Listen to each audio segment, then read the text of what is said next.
Okay, what we've done today is we've come down to have a look at the trail. This is quite a common occurrence, a big muddy hole in the middle of the track. You're coming down the hill here at quite a bit of speed and then around this corner.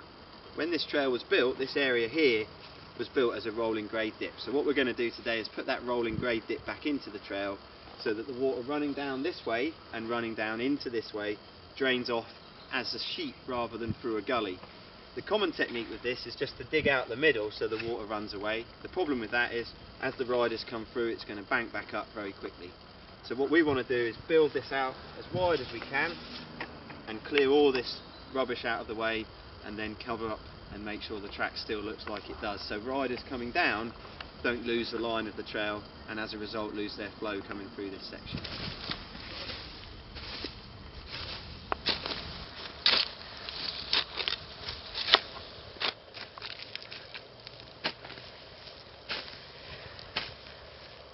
Okay, so we've started to clear this area out, ready to build this section.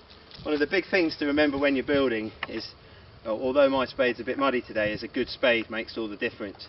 What we're trying to do is, rather than digging down into the material, we're just trying to skim off the top level, and what I call that is digging up.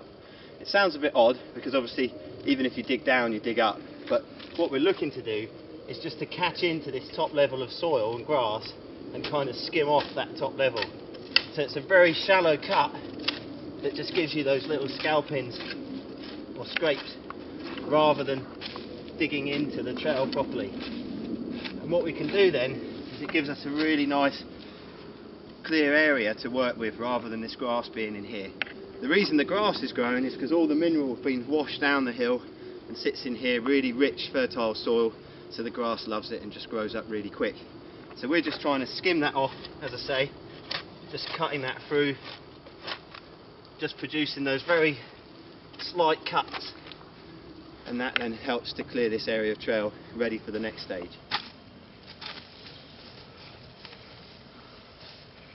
So what we've done now is we've cleared out this area here and we're now onto the puddle itself. This is full of that material that's basically just got too much water in it.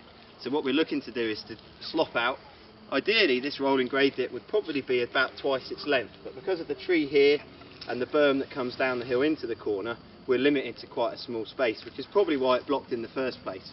But what we'll try to do is to grade it in so the water coming down sheets off at the beginning here and the water coming through here sheets out there. So this stuff, as lovely as it is just waste. So we'll get rid of that as far away as we can. And what we're going to do now is just completely slop out this area and then it's ready for the next stage of the build.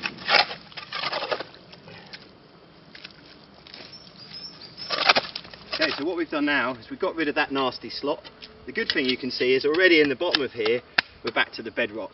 We don't really want to disturb that because any digging into there is going to make this deeper and going to mean we've got a lot more work to do to sheet the water off the trail.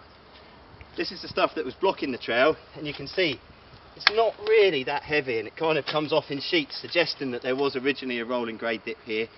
And what I'm using all the way through here is that technique of digging up. Very small scrapes mean that I don't need to use too much energy and I can just bring down that level bit by bit until I get to the level of the lowest point here. Again, you can see that cut technique doesn't pull out too much material, and we'll come back and address that, any of these little imperfections, a bit later on.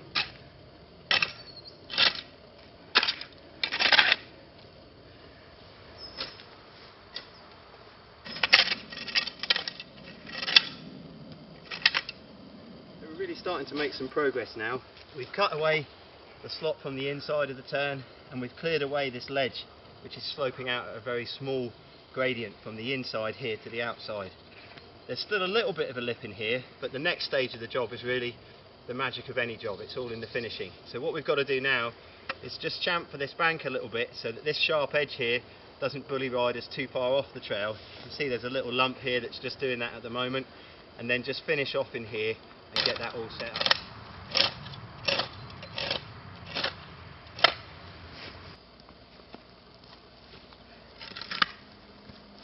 Okay, so what we've done now is we've cut back this inside edge, which opens up the trail bed.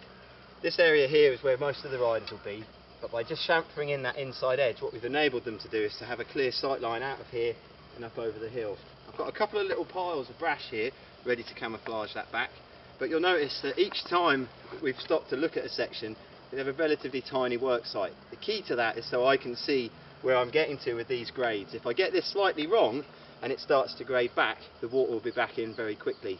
Even though it doesn't look like much here, what I began to do is to sheet the water in from here and sheet the water across from here. So all the way through this site, I'm really starting to think about where that water is going to come and where it's going to go. We're getting near to finishing this off now and getting ready to pack it. Now, one of the things you've probably noticed as we've been building here is that quite a lot of material has been dug out the side of the hill. In theory, that's waste. You might be looking at it thinking, oh, I'd build a jump or build something else out of that, but the problem is with it, it's topsoil that's washed down the hill.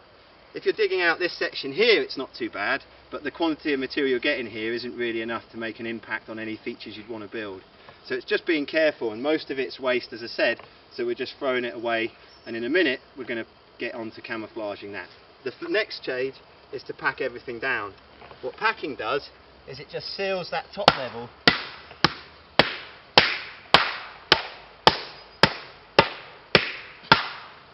and just means that as the water comes down the hill, anything hitting here is going to run over the trail.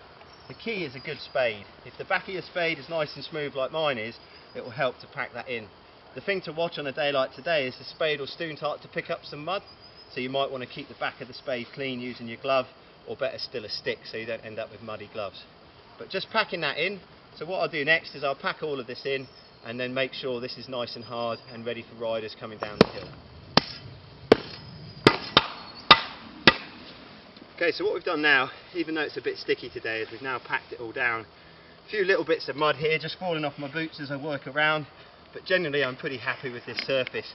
You can see now that although the trail bed's a bit flat here, it does gently grade away as it goes through. So with the inslope and the outslope on the corner section here, knuckling around these bits will just bring that in. And what I've been doing as I pack it down is just checking that the levels are good, and then again just chiseling out any little bits of imperfection. I'm not going to get it perfect on a day like today as it's quite sticky, but this will be close enough for me to leave it and then get ready to go. I've got one more job to do, and that's to make it look like the rest of the trail. If I leave it like this, anyone coming around the corner, first thing they'll do is think, oh, what's that? And start to look into it. So what I've got to do now is camouflage this section up using the leaf ball and just make it look like it did when we got here this morning, but without the dirty great puddle.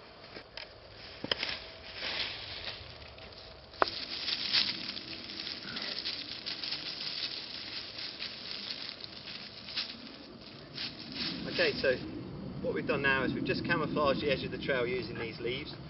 As you can see, rather than coming down and being faced with a big area of dug soil, we've now redone the edge of the trail using the leaves that we've collected from elsewhere.